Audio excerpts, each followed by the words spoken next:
Pemirsa, kita lanjutkan diskusi kita.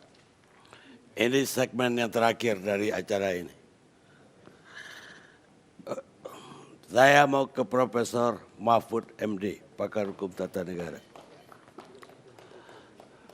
Terima kasih Bang Karni, saya akan bicara singkat-singkat dalam 3 hal.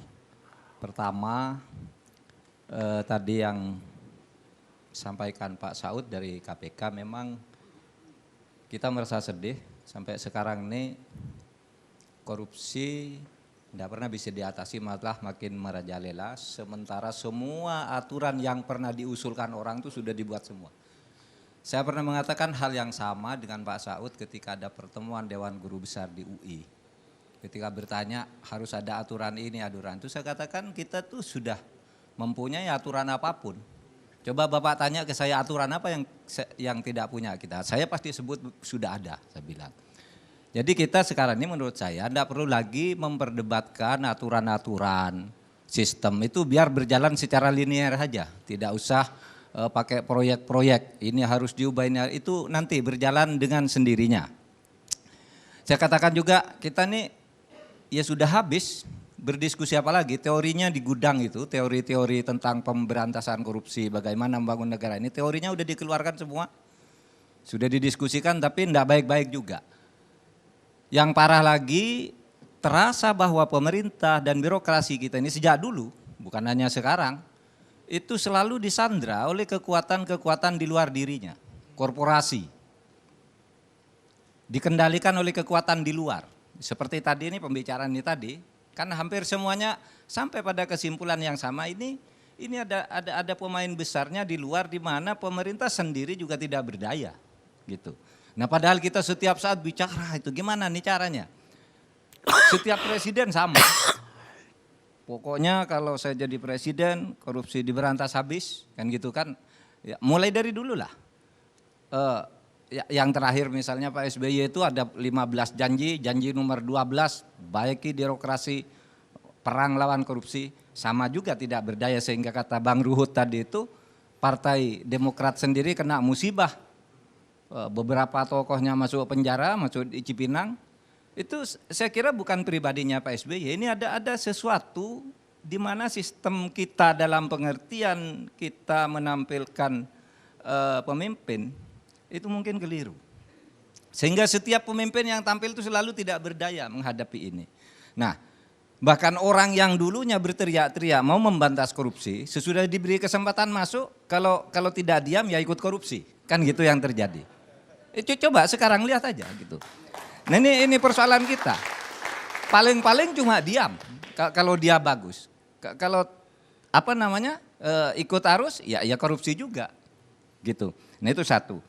Yang kedua terkait dengan tangkap tangan tadi. Saya kira saya meyakini sepenuhnya KPK itu punya bukti-bukti atau alasan-alasan yang cukup untuk menyelesaikan kasus ini. Tidak mungkin KPK itu sembarangan nangkap orang tanpa punya proyeksi bahwa yang akan kena ini minimal ini dan nanti akan kena ke sini dan sebagainya. Kita sekira tidak perlu menggurui KPK soal ini. Cuma memang kita akan mendorong. Nampaknya kasus ini memang korupsinya bertumpu atau berfokus pada persoalan kontribusi dari 15% ke 5%. Gubernur menghendaki 15%, lalu mungkin ada yang menawar, tolonglah lewat DPR turunkan 5%. Itulah yang kemudian tertangkap.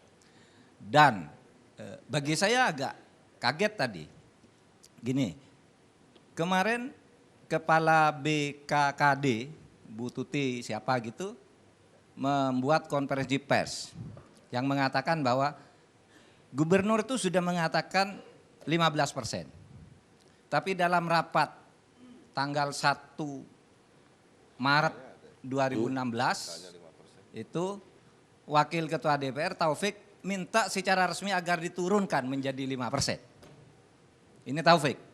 Lalu Taufik ini mudah-mudahan saya kira sudah tahu juga KPK. Jadi resminya Taufik yang minta itu. konferensinya. Tapi juga saya kaget tadi ada surat dari Bang Karni, ternyata gubernur juga udah kirim surat 5%. Gitu. Ini aneh nih, bisa dibongkar oleh KPK. Ini apa? Ada permainan apa di sini? Ini yang saya katakan ini sumber resmi. Sumber resmi semua, ada BKD-nya, BKKD-nya, ada gubernurnya bicara, semua DPR-nya begitu, KPK-nya begitu. Nah, ada tadi juga sumber yang tidak resmi tetapi teridentifikasi orangnya. Jadi tadi siang jam 12.20 dalam jam saya itu ada SMS dari orang yang dulunya ada di istana. Sekarang udah di luar. Dulu membantu Pak SBY di dalam, namanya Andi Arief. Jadi dia menulis di Twitter tuh sampai 5 cuitan, isinya itu sebenarnya pada tahun 2014 pemerintah itu sudah menetapkan untuk reklamasi itu kontribusinya adalah 30%. Disertai dengan syarat pembangunan wall. Sampai 5 kali tweetannya. Saya tanya, saya ingin tahu, saya ingin membangun sebuah konstruksi hukum nih, saya bilang. Itu pemerintah yang Anda maksud itu apakah presiden yang menentukan 30% itu, apakah menteri kelautan ataukah sidang kabinet? Lalu jawaban dia, tanya saja ke Menteri Perekonomian pada tahun 2014. Nah, ini belum terkonfirmasi, tetapi yang tadi, itu tadi kan sudah jelas dari sumber-sumber resmi, tinggal KPK mengkonstruksi siapa yang kena apa dan siapa yang terkait ke sini. Saya kira logika kita sudah jalan di sini, sehingga ini harus diusut tuntas. Saya meyakini KPK bisa menyelesaikan ini, yang ketangkap tangan dan mungkin 1-2 orang lainnya. Tapi ini masalah besar nih, grand corruption kalau istilah KPK sendiri. Saya khawatir nanti ketika akan menyentuh orang-orang tertentu tersandera lagi nih, terbeli lagi. Karena dalam banyak kasus dulu kita menggebu-gebu ini tiba-tiba hilang aja. Ada yang menyelesaikan sudah, ada yang bayar lah. Gitu. Itu yang banyak ini yang terjadi sekarang ini. Nah, oke. Jadi itu tadi problem nasional korupsi kita, lalu yang kedua soal ini tadi tangkap tangan. Yang terakhir sekarang saya ingin menanggapi dari sudut hukum administrasi negara tentang kasus reklamasi ini. Saya gembira tadi Bang Ruhut itu sama sekali tidak menyinggung reklamasi. Karena mungkin dia percaya ini, apa yang dibicarakan ini benar sehingga dia menyinggung soal lain. Dia percaya. Saya tahu nih, ini politisi yang pintar, jadi dia suruh bicara soal reklamasi, bicara lain. Dan nyinggung sama sekali reklamasi, sedikit pun. Kenapa? Karena ini masuk akal nih yang disampaikan Pak Prianto dan macam-macam ini. Sehingga saya kira Pak Ruhut nanti akan bicara dari hati ke hati untuk menyelesaikan ini secara benar. Secara hukum, gitu ya, tidak berteriak di sini. Gini, pertama menurut saya adalah sangat aneh ketika sebuah keputusan tentang pelaksanaan atau operasional reklamasi itu sudah diberikan peraturan daerahnya masih mau dibuat. Kalau dalam hukum itu regelingnya dulu baru base kickingnya, kan begitu. Ini base kicking dulu sudah ada aturan khususnya lalu dicarikan alasan. Ini salah besar di dalam ilmu hukum ini. Harus yang umum dulu baru yang konkret. Ini konkretnya diberikan dulu baru dicari alasannya. Ini ada apa? Ini kan pertanyaan, ada apa ini? Kok mencari-cari alasan sesudah sesuatu terjadi? Satu. Yang kedua, alasan yang saya dengar di beberapa media dari Pak Gubernur, dari Pak Ahok, ya dia tidak enak dong membatalkan karena ini kan keputusan gubernur sebelumnya. Ini yang saya baca, antara lain alasan. Dan menurut saya itu benar, tidak boleh gubernur yang sesudahnya atau presiden sesudahnya membatalkan lagi kebijakan presiden sebelumnya atau gubernur sebelumnya. Jadi alasan etis Pak Ahok ini benar. Tetapi menurut saya itu benar kalau prasyarat atau parameter lingkungan untuk keluarnya izin reklamasi itu memang memenuhi syarat. Nah ini berdasar apa yang saya baca dari para ahli, mantan menteri lingkungan, Pak Keraf, Sone Keraf itu tadi malam. Ini reklamasi ini jelas bertentangan dengan undang-undang. Amdalnya enggak teruji, yang memberi izin juga bukan instansi yang berwenang. Sehingga dia katakan ini bencana lingkungan akan terjadi kalau ini dibiarkan. Oleh sebab itu saya kira ini harus menjadi pertimbangan juga. Kemudian saya kira ada jalan kalau mau diambil. Kan Bu Menteri itu bisa mengambil tindakan secara sepihak kalau sudah begini. Saya percayalah, tinggal mencari aspek yuridisnya. Bu Menteri itu kan menurut pasal 77, 78 dan 79 ya, Undang-Undang Lingkungan Hidup yang terakhir itu kan dia boleh mengambil tindakan. Kalau dia ambil alih kasus ini gitu, memang di situ tidak membatal, cuma ada kalau ada sesuatu yang tidak sesuai dengan peraturan perundangan bisa dilakukan paksaan untuk melaksanakan atau membekukan.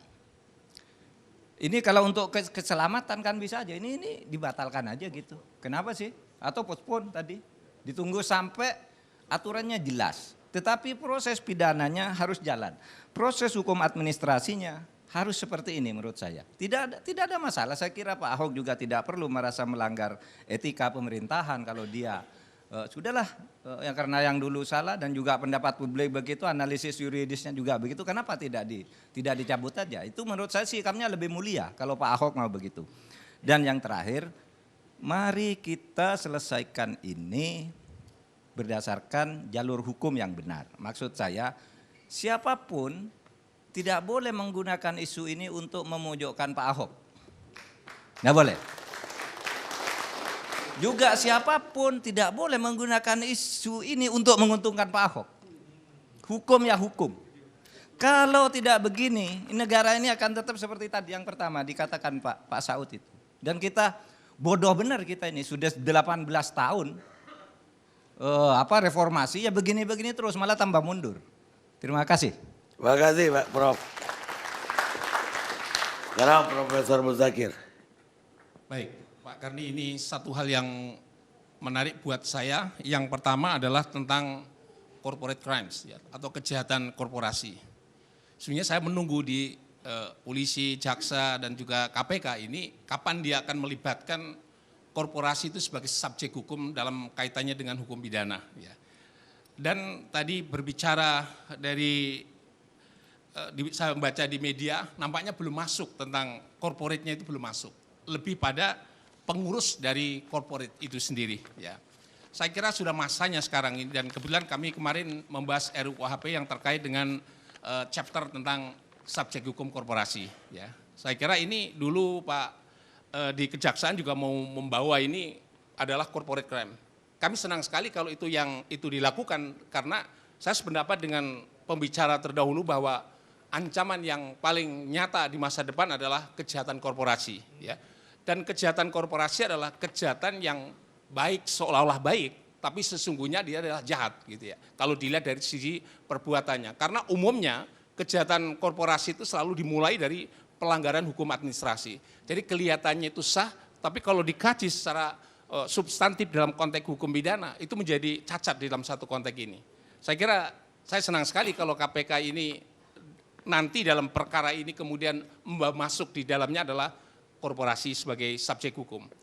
Ini saya kira awal mula KPK yang menarik buat saya untuk pengembangan hukum di masa depan, karena itulah nanti menurut prediksi saya ketika kami mencoba melihat gelagat kejahatan adalah kejahatan korporasi di masa depan. Jadi kalau KPK sekarang sudah menempatkan kejahatan korporasi, nanti dalam kasus ini memang terbukti bahwa dia adalah melibatkan korporasi. Nah, korporasi itu ada 3 hal yang harus dicatat dalam konteks ini. Yang pertama adalah pengurus sebagai pelaku tindak pidana, yang pengurus berbuat itu melawan hukum itu adalah untuk menguntungkan korporasi. Berarti ini korporasi, pengurus bertanggung jawab, korporasi bertanggung jawab.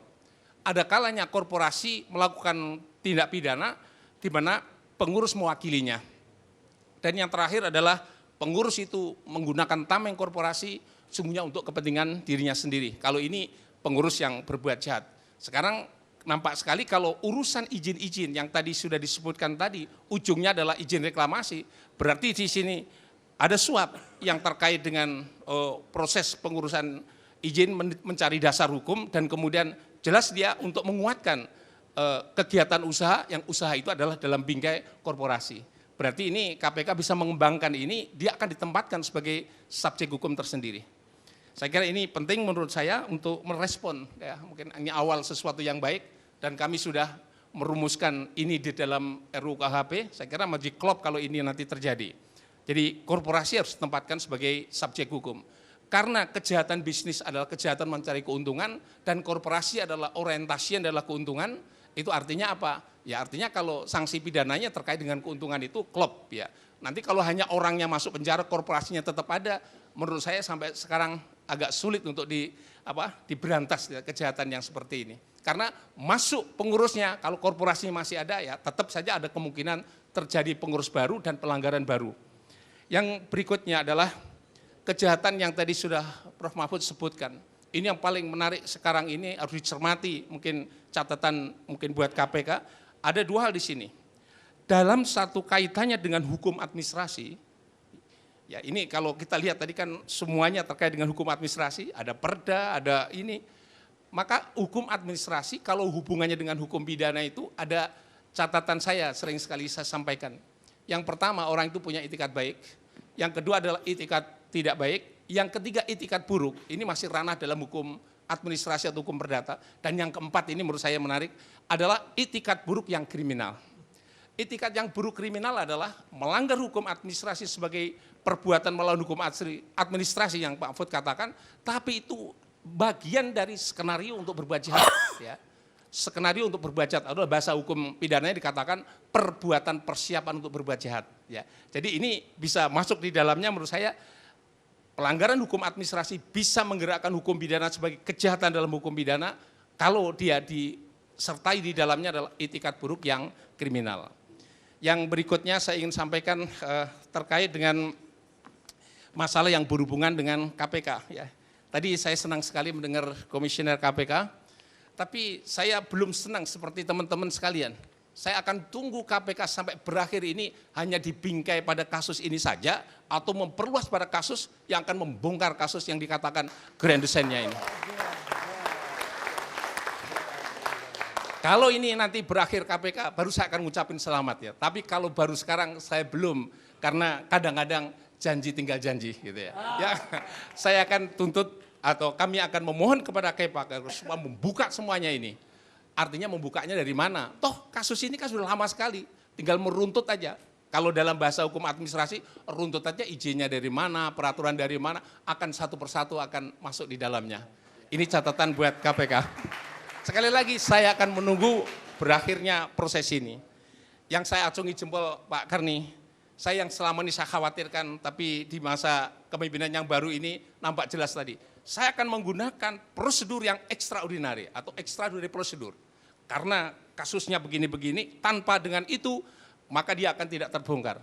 Yang saya kritik selama ini adalah semua perkara yang ditangani KPK menggunakan extraordinary prosedur. Ini menurut saya tidak tepat. Kadang-kadang harus ordinary prosedur dan kadang-kadang extraordinary prosedur. Jadi kalau ini menjadi basis kebijakan KPK, saya senang sekali. Karena yang saya beratkan adalah extraordinary prosedur itu terhadap perkara-perkara yang normali, terhadap biasa.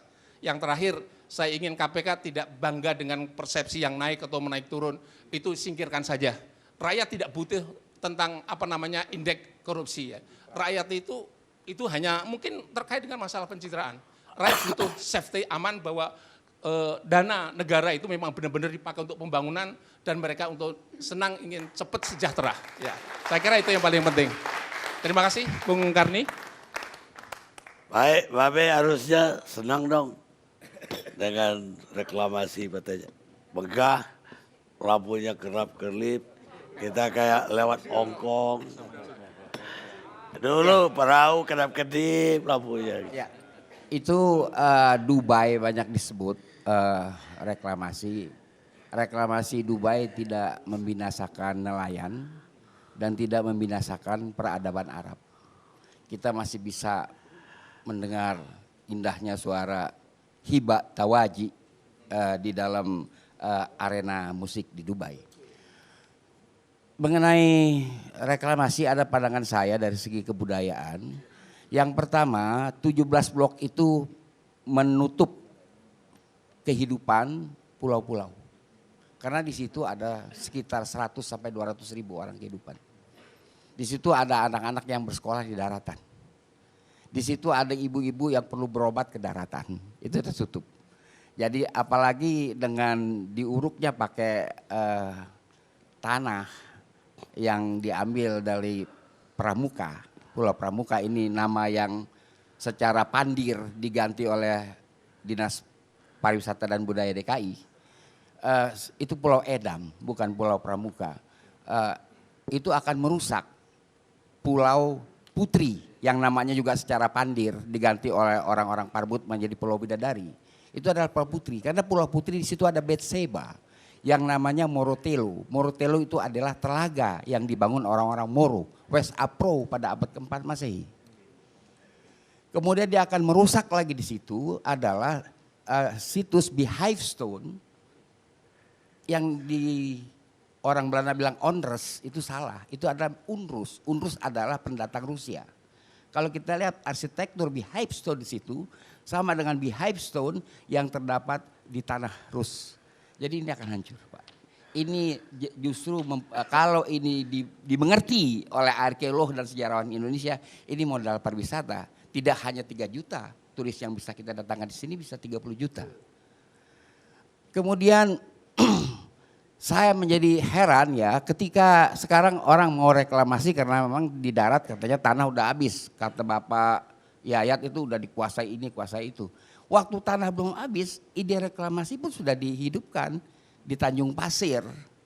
Itu waktu antara Tanjung Pasir dan Pulau Untung Jawa.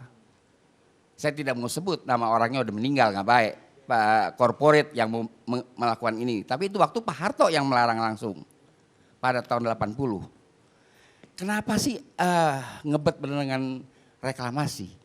Kalau kita berjalan dari Tegal Alur ya, kemudian Kapuk Muara, lalu Kamal Muara sampai kepada Teluk Gong, itu kita lihat kota mati. Rumah-rumah yang dibangun real estate itu kota mati semua. Lantas kita akan saksikan ruko menjual ruko. Jadi bukan ruko menjual sembako, ruko menjual ruko. Ruko dijual, ruko dikontrakan, ruko diapakan, ruko menjual ruko. Ini kota mati. Kita akan membangun kota mati lagi somewhere di pantai 100 meter dari bibir Jakarta. Siapa yang kontrol ini? Ini kan restricted area. Siapa yang kontrol ini? Bagaimana dengan keamanan nasional? Saya dukung pendapat tentang ekologi, tapi jangan lupa tentang keamanan nasional, Pak. Apa yang terjadi di Kapuk Muara? Jadi tempat apa di situ? Ya kan? Tempat crime pernah. Ini yang harus dipikirkan. Bahwa itu terjadi di bibir Jakarta. Siapa yang bisa kontrol 17 blok itu? Yang Anda mengatakan 10 hektar. Ini wilayah administratif mana? Di mana ada kelurahan di situ? Di mana akan ada pospol di situ? Gak jelas.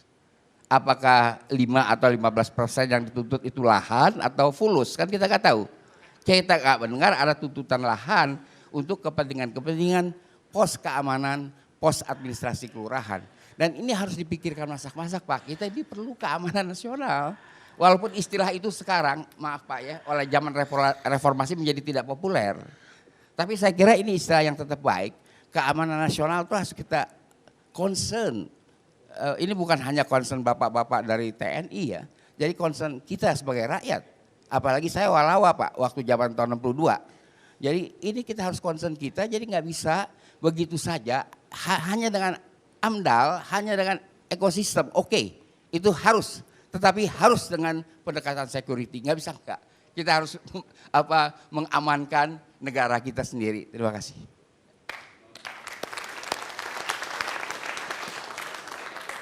Pemirsa, ada kegalauan sebenarnya dari diskusi kita. Galau karena apa yang terjadi berulang kali pergantian KPK, hal yang sama terjadi lagi. Korupsi berjamaah terjadi lagi. Apalagi kalau benar ada kolusi antara legislatif, eksekutif, mudah-mudahan itu tidak pernah terjadi. Jadi kenapa kita tidak berubah? Pertanyaannya itu. Jawabannya ada di India. Ketika kita memilih politisi yang sama pada setiap pemilihan atau pemilu, maka jelaslah pesan yang kita kirim bahwa kita tidak ingin berubah. Kata Sunakar, penulis India. Kita ketemu ILC yang akan datang.